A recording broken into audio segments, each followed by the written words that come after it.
अखलाकी सबक कहानी, अच्छे अंदाज में बात करने की अहमियत।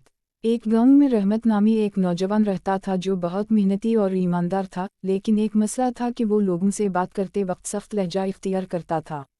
वो सच बोलने वाला था, लेकिन इसकी बातों का अंदाज अक्सर दूसरों को नाराज कर देता था। एक दिन गांव के बुजुर्ग हकीम साहब ने उसे अपने पास बुलाया और कहा, रहमत बेटा, सच बोलना एक बहुत अच्छा अमल है, लेकिन अगर तुम्हारे अल्फाज दूसरों को तकलीफ पहुंचाएं तो इसका फ़ायदा कम और नुकसान ज़्यादा हो जाता है। रहमत ने जवाब दिया, हकीम साहब, मैं सिर्फ हकीकत बयान करता हूँ, फिर क्यों लोग नाराज़ हो जाते हैं। हकीम साहब ने एक छोटा सा तजुर्बा करने की तजवीज़ दी। इन्होंने उसे एक खाली बर्तन दिया और कहा, बेटा, इस बर्तन को पानी से भरो और हर जगह ले जाकर सबको ये पानी पीने के लिए दो।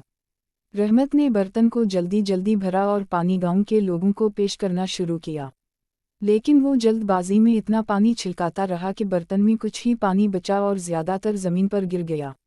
लोगों ने इससे शिकायत की कि वो पानी ज़ाया कर रहा है। जब वो हकीम साहब के पास वापस आया तो इन्होंने कहा, बेटा, तुम्हारा इरादा नेक था कि सबको पानी पिलाओ, लेकिन तुम्हारा तरीका ठीक नहीं था। बात करने में भी ऐसा ही होता है।